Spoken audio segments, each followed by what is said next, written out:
Merci Mme Colbock. Donc pas de rebond, Monsieur Ballard.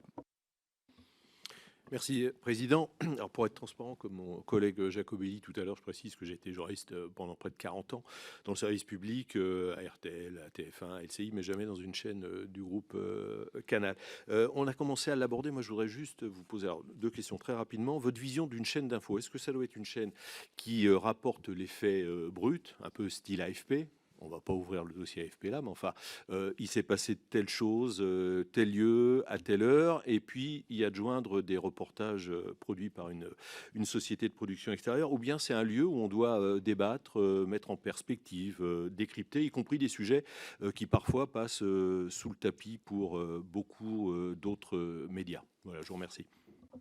Je vais laisser la parole à Gérald Brisviret et puis à Serge Nedjar tout à l'heure qui racontera ça beaucoup mieux que moi, mais pour répondre simplement à votre question, les deux.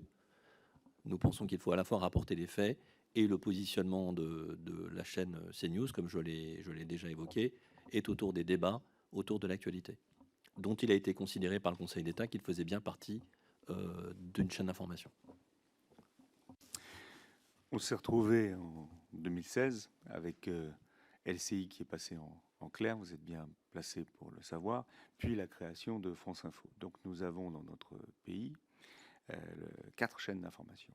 ITélé CNews, donc qui est devenu CNews en 2016, puis donc en clair LCI, puis BFM et France Info qui devait naître d'ailleurs au démarrage de la TNT sous l'impulsion de Marc Tessier, mais qui est né beaucoup plus tard avec cette alliance entre Radio France, l'INA, Radio France Internationale et France Télévisions.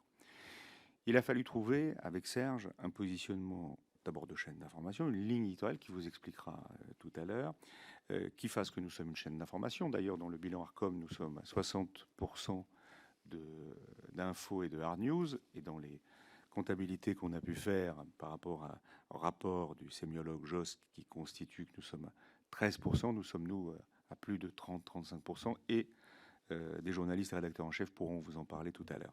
La force de CNews, c'est d'avoir installé des rendez-vous avec des journalistes talentueuses et talentueux qui sont là depuis maintenant 5 ou 6 ans, qui sont des grands professionnels et crédibles dans leur fonction.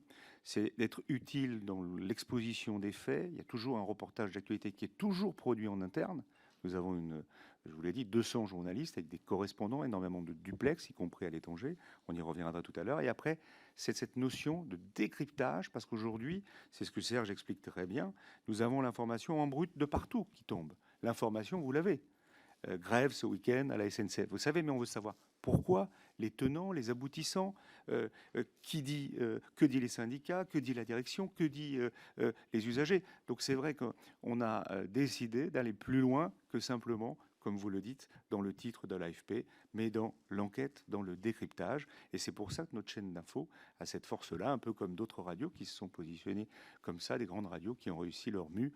Et vous savez de quelle radio je parle, puisque vous êtes également un grand professionnel et un grand journaliste. Donc, mais nous en parlerons tout à l'heure. Monsieur Ballard pour le rebond. Une question candide, mais c'est des choses qu'on entend ici ou là. Est-ce que lors des entretiens d'embauche des journalistes, les RH évoquent leur positionnement politique, philosophique, religieux? Alors, une seule intervention, Monsieur Viret. Jamais. Jamais. Merci. Je donne